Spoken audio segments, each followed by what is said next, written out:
Have you ever reached a point in your life where everything looks fine on the outside, but inside you feel like something is quietly falling apart? Like the version of you that built this life no longer fits into the life that you're living? That moment, that uncomfortable, unsettling feeling, is often the moment right before transformation. Psychology and shadow work talk about this as a kind of death, not a physical one, but a psychological and emotional death. It's when the old identity, the old patterns, the old ways of being can no longer carry you forward. And it often feels scary, confusing, even painful, but it's also sacred. I know this moment intimately because I lived it. When I was in school getting my holistic health practitioner certification, I was already in the middle of a deep inner shift.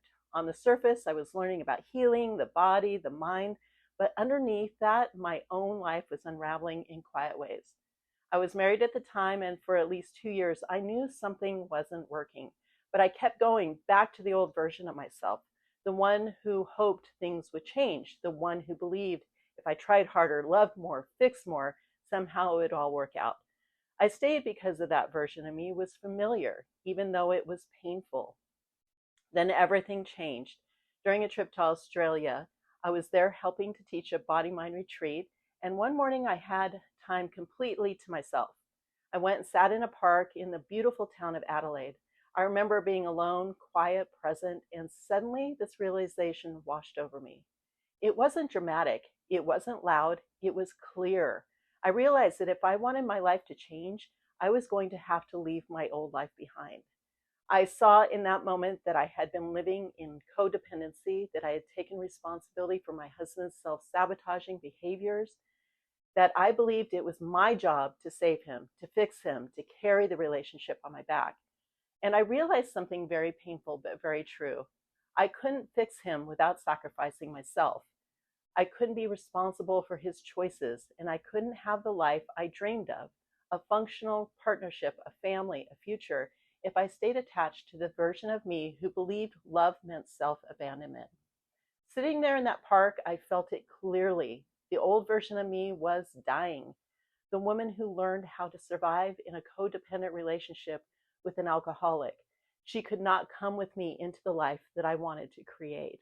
And I knew right then that when I returned home, I was finally going to leave. It was one of the hardest things I've ever done.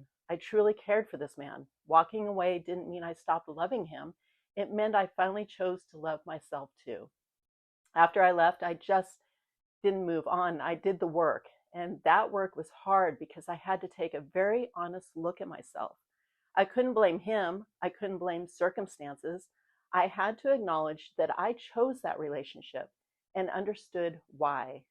I looked at the patterns inside me, the beliefs, the conditioning, the parts of me that equated love with sacrifice, responsibility, and fixing. It wasn't comfortable, but it was necessary. Because real transformation doesn't happen when we point outward, it happens when we turn inward with courage and compassion. And as I did that work slowly and perfectly, the universe began to respond. I met my soulmate. We built a beautiful family and a life together that 27 years later is still going strong. And I can say honestly, I am grateful for every single day. And that life didn't come from staying the same. It came because the old me was willing to let go.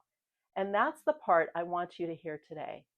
If you're feeling restless, disconnected, or like something in your life no longer fits, there may not be anything wrong with you. You may simply be standing at the edge of a transition. The moment before the old self dies is uncomfortable. It asks you to release what's familiar. It asks you to stop trying to fix what no longer aligns. It asks you to choose truth over comfort. And that choice isn't easy. But on the other side of that letting go is alignment, clarity, and a life that actually feels like yours. If you're in that space right now, I want you to know this. You're not broken. You're not failing. You're becoming.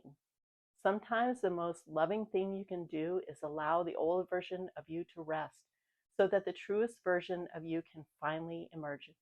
And if you want support as you navigate moments like this, I invite you to download my free Peace as Practice Guide. It's a gentle framework to help you reconnect with yourself, calm your nervous system, and create clarity one mindful moment at a time. You don't have to rush the transformation. You just have to be willing to listen and trust that the life meant for you is waiting on the other side of letting go.